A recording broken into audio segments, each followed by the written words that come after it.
Whenever I pull up to car shows, car meets, wherever, honestly, gas stations, it honestly doesn't even matter. The response every single time is, yo, who did your rap? And I tell them it's spray paint, and then their head literally just explodes. I've gotten all kinds of responses. Auto Modelista, yeah, the Borderlands, definitely I get that all the time. At the end of the day, it's Initial D, like, themed manga, like, kind of ideas where it came from. I would say 90% of the cars that you see on my page are just off the top of my head. I just walk up, I see where all the shading and everything needs to be already. Just when the car is sitting there, I can't really explain it. Yo, what's up, guys? My name's Kyle, aka KBMer1. You can find me on Instagram at KBMer1. I'm a street artist from Florida, and today we have a RX-7 in the shop. We're going to be giving a manga makeover. So let me walk you through the steps. The first step is we had to rip off the wrap. They weren't happy with the wrap. It was like lifting in places.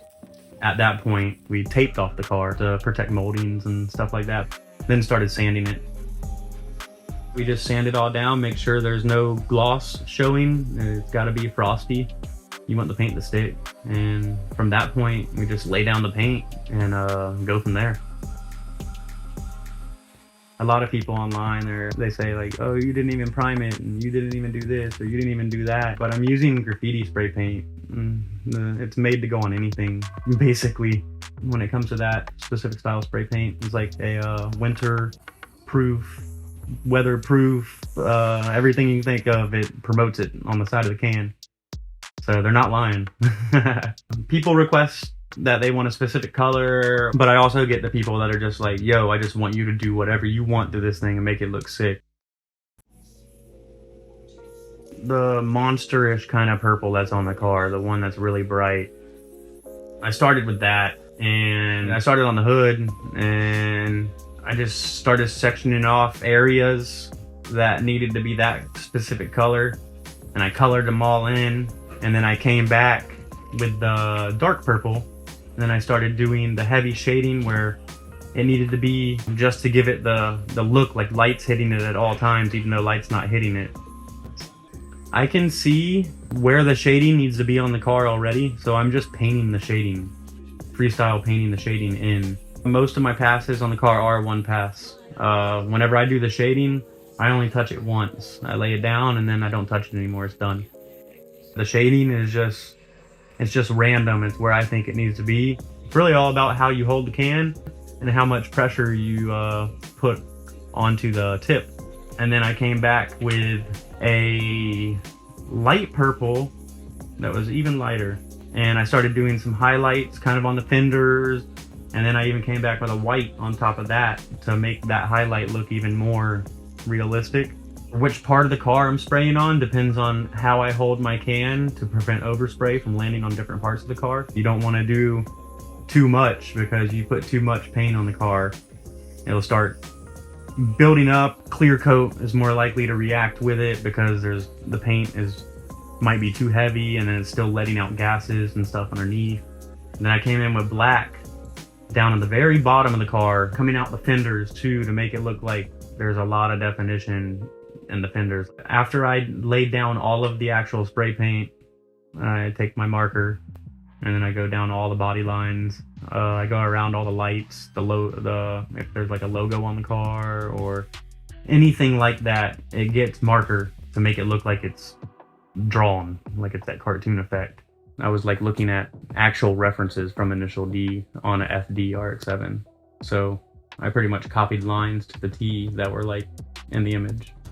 The paint pens that I do use, they're just made for graffiti writing. They're chisel tip, which allow you to get cool strokes depending on which way you hold it. I can see the light hitting on the car and where it starts getting darker, and it's normally about where you need to draw your lines. The only thing you do have to think about is the motion marks and little hashes and dashes, wherever you want to put those, if you want to put them. On this specific car, we left some carbon fiber showing. So where the carbon fiber was still showing, I switched up the outline color. Instead of using black that was going over the purple, I switched it to white. That way it would just give it a little bit more of a wow factor. The manga style of art is sketchy. It's not solid, just, Family Guy cartoon. The customers that come to me, they already know it's not perfect. Art's not perfect. So I never know if I'm really finished or not. I've learned more, like, in life up to this point, that less is more. The last thing that we do after laying down all the paint and the lines, or all the artwork, I guess, I have a good buddy that does paint jobs, comes in and lays down all my clear coat jobs. He mixes pearls in them. If you look closely, especially like on the carbon fiber and the light, you can see there's a purple pearl in the car, like mixed into the clear coat. So I offer no finish. If you just want straight up paint, I offer 1 coat, a 2 coat, and then I offer a 3 coat. If you get a full 3 coat paint job from me, it's glassy. It looks like glass. It's always satisfying to see the clear coat go on.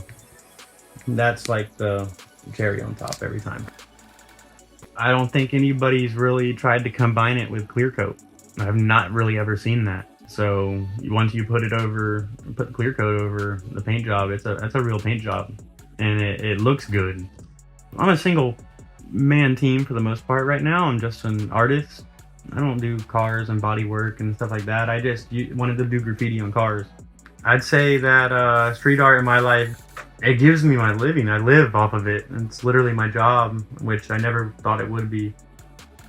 It gives me happiness to see a crap wall or car turn into a piece of work.